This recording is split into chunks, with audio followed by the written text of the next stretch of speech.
La dernière fois, je parlais avec un ami qui me disait qu'il avait une de ses copines qui un soir était à un barbecue et cette copine, en fait, elle était en train de manger avec tout le monde et à un moment donné, elle a mis un genou à terre.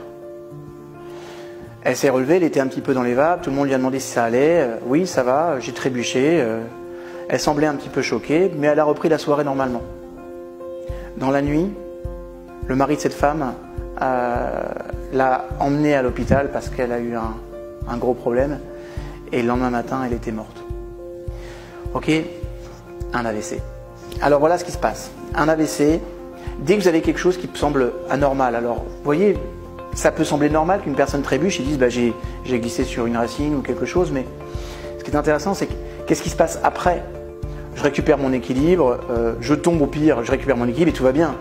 Mais si après on sent que la personne est un petit peu dans les vapes, qu'elle est un peu sonnée ou choquée, immédiatement vous devez vous poser des questions. En tout cas, dès qu'il y a une anomalie dans le mode de fonctionnement, vous devez vous poser des questions. L'un de mes meilleurs amis, il est pharmacien, marocain d'origine, et un jour, en fait, il m'a dit, David, j'étais en train de prescrire des ordonnances, de remplir des ordonnances, des papiers, et je me suis rendu compte que je ne pouvais plus écrire en français. Je ne pouvais écrire qu'en arabe. C'est un truc de dingue. Il me dit, j'arrive pas à me concentrer, et je me dis, tiens, il se passe quelque chose, j'ai des fourmillements dans les mains, et il a eu le réflexe immédiatement d'appeler une amie médecin qui dit, oulala, attention, c'est un début d'AVC. Il a été pris en charge, grâce à Dieu, il n'a rien eu. D'accord?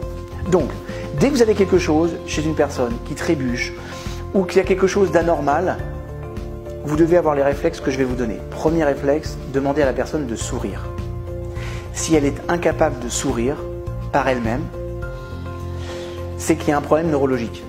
D'accord? Alors, je ne vais pas vous expliquer tous les tenants et aboutissants, mais une personne doit naturellement pouvoir sourire quand on lui demande. Si elle ne le peut pas, c'est qu'il y a une dimension neurologique qui bloque. Donc là, c'est un soupçon d'AVC.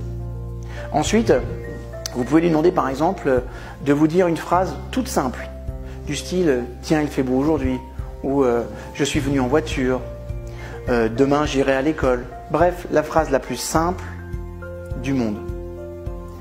Si elle a du mal à formuler, soupçon d'AVC. Et à la limite, vaut mieux prévenir que guérir. Voilà.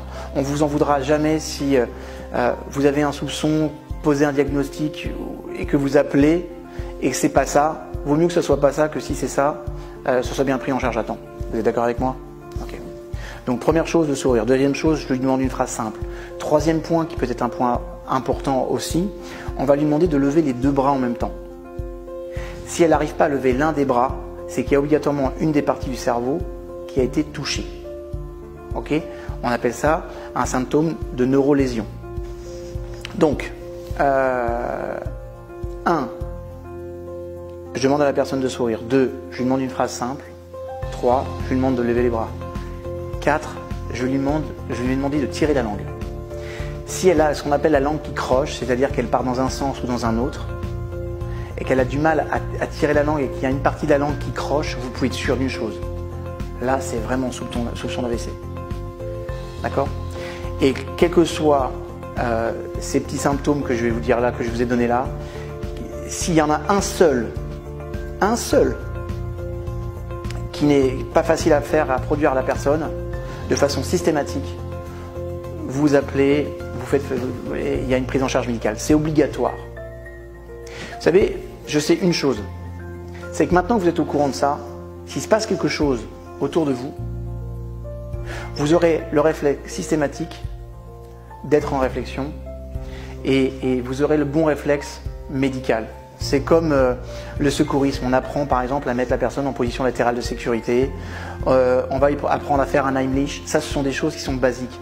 Les AVC sont des choses qui se produisent de plus en plus et vous serez au moins confronté une fois dans votre vie à ce problème.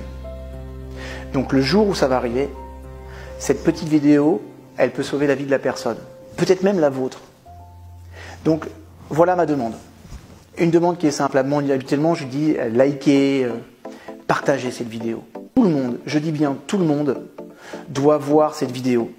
Parce que plus il y a des personnes qui vont voir cette vidéo, et plus grand sera le nombre de personnes alertées et averties par rapport à ça.